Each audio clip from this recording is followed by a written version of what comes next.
YouTube પર કૃતિકા તમને એમ પૂછે છે કે અત્યારે લગ્ન માટે વેલ્ડ સેટલ્ડ સારી જોબ વાળો પોતાનું ઘર ગાડી એવા છોકરા કેમ નથી મળતા? તે નાન મળે ને, એ બધા અંકલ કહેવાય, છોકરા ના કહેવાય. પણ હવે એક્સપેક્ટેશન છોકરાઓ નથી રાખતા, નહીં? ના ના, એવું નથી લા. છોકરી ખાલી આમ સ્માઇલ આપી દે ને તો પેલો તો શેરવાણીનો કલર હોવું નક્કી કરી નાખે, બાળકોના નામ વિચાર લે.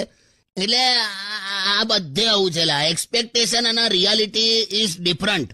આ છોકરા છોકરીઓને આ ઉંમરે આવા એક્સપેક્ટેશન હોય કે ઘર ગાડી બંગલો ને એવું બધું. બાકી એકચ્યુઅલી સુખી રહેવા માટે આ બધાની જરૂર નથી. આપણે બધા ગુજરાતીઓ પેલી તારક મહેતાની સિરિયલ જોઈએ છે ને, હા. કોઈની પાસે એવા જાજરમાન બંગલા કશું છે નહીં, ફ્લેટ્સમાં રહે છે સોસાયટીમાં, તોય બધી સ્ત્રીઓ સુખી અને આમ ખુશમાં જ આમ બધે ફર્યા કરે. કેમ ખબર? કેમ? એકેના ઘરમાં સાસુ છે જ નહીં, તું જો. અલા. એટલે કૃતિકા બેટા, તું છે ને સિલેક્શનનો ક્રાઇટેરિયા બદલી નાખ. ગીત વગાડ.